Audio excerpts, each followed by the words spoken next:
Success ain't a magic trick. It's a set of principles. Don't matter about your education. There's people in here way smarter than me. The Bible says a man without a dream or vision shall perish. You can't out-vision me. Don't let nobody out-dream you, and don't let nobody outwork you. You don't need no education. USC ain't in the Bible. It ain't in there. All them principles of success is.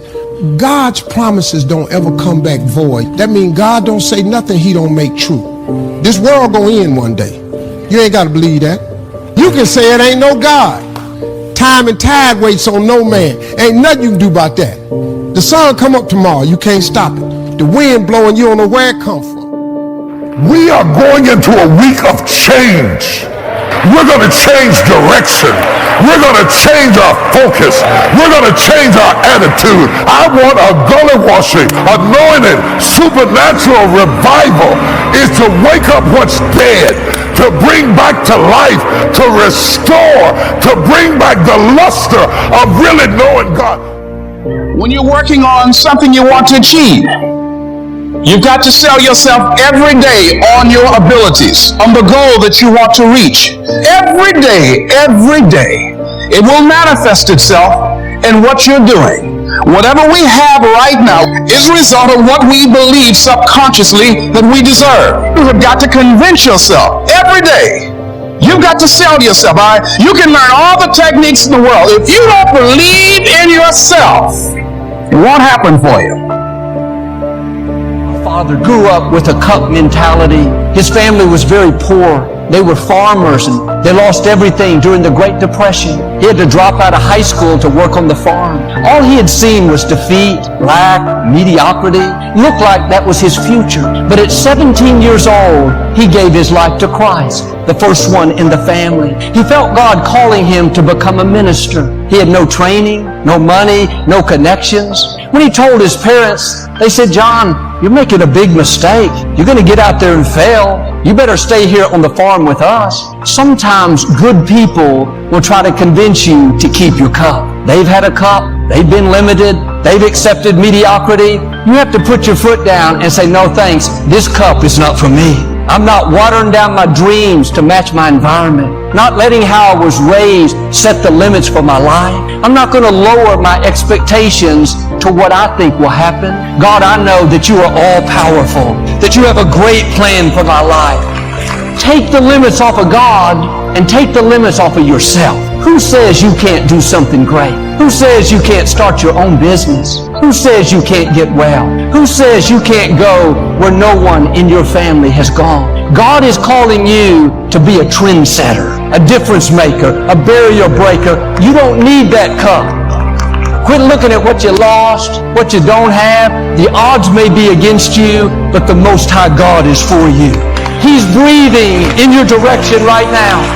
You're not on your own. You and God are a majority. Nothing can stand against Him. What He has purposed for your life will come to pass. Now get in agreement with God. All He needs to work with is mustard seed faith. You don't have to have great faith, just a little bit of faith. God, I believe you can take me where I can't go on my own, that I'm about to see the surpassing greatness of your favor. My father told me that when he was 17, he made up his mind that his children would never be raised in the defeat and poverty that he was raised in. What happened? He got rid of his cup. Victory starts in our mind. Abundance starts in our thinking. He had no reason to believe that. Nothing looked promising in his future. This is what faith is all about. God, I believe you can open doors I can't open. You can bring talent out that I haven't seen. You can make streams in the desert. You can take what was meant for harm and turn it to my advantage. He left the farm at 17.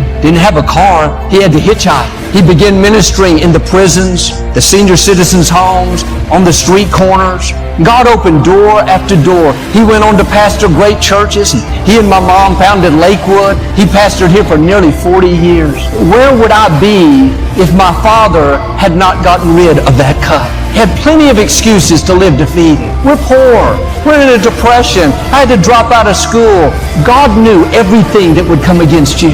Every bad break, every disappointment, every hurt. If you'll get rid of your cup, He'll make up for the wrongs. They won't keep you from your destiny. They will launch you into your destiny. When my father was 75, we drove back to Paris, Texas, where he was raised. He wanted to reminisce and show me where he grew up. We went out on the land where his farm used to be, and we found the old well. He showed me where he went to school. Before we left, we drove around to see if we could find any of his friends. We got an address and we pulled up to this one place. It was very run down, dilapidated, didn't look like it was livable. Daddy knocked on the door and this man answered. They hadn't seen each other in 60 years. We went in and sat on these old stools, and there were several buckets on the floor to catch the water from leaking from the roof. The floor had holes in it, broken windows, boarded up. Man told my father how he'd worked at the boat docks a few years, then he was laid off, hadn't been able to find any work. That day made such an impression on me. I thought about how he and my father were raised in the same environment, same poverty, same school, same hardship, but my father had gone on to make a great difference with his life, to set a new standard, to bring his family into abundance. The difference was one man held his cup, my father got rid of his cup. One man lowered his expectations to match his environment. He lived with excuses, settled for the status quo. He was a good man, but he was just hoping for a few coins. He stayed stuck where he was. It's interesting that God didn't love my father any more than he loved that man. It wasn't God holding him back. It was his cup. It was an old wineskin. He couldn't see the new things that God had in store. When your vision is limited, your life will be limited. It's amazing what happens when you get rid of your cup, when you enlarge your vision, when you believe big, when you pray bold prayers, when you dream great dreams. God said in Psalms, open your mouth wide and I will fill it. Are you asking for coins so you can survive when God is wanting to give you new legs so you can run? Why don't you get rid of that cup? You're not limited by how you were raised, by what didn't work out. If that was going to stop your purpose, God wouldn't have allowed it. It's a test. Are you going to settle for the cup? Live with a limited mentality? Or are you going to do like my father?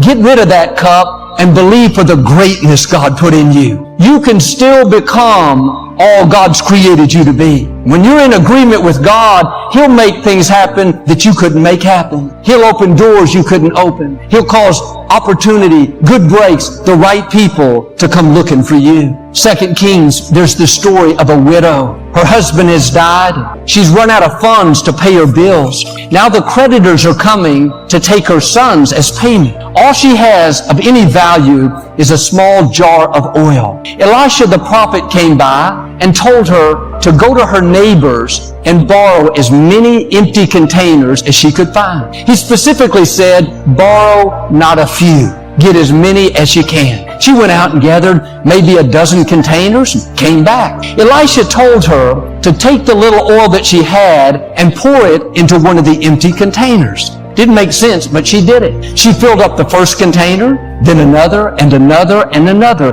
The oil never ran out until she finished filling up all the containers. She went out and sold the oil, had plenty to pay her debts. The key phrase in this story is borrow not a few. She determined how much oil she was going to have. The oil only ran out when she didn't have any more containers. That's why God told her, borrow not a few. If she had borrowed twice as many containers, she would have had twice as much oil. What if she had said, Elisha, I've got this cup. Let's just use it. She'd only had a cup full of oil. God was showing us this principle. If you'll open your mouth wide, He will fill it. He has an unlimited supply. And too often, because of disappointments, delays, things that haven't worked out, we've watered down our dreams. We've lowered our expectations. We're not stretching, believing for great things, believing to get well. God has the oil, but we don't have the containers. He's saying to you what He said to this woman, borrow not a few.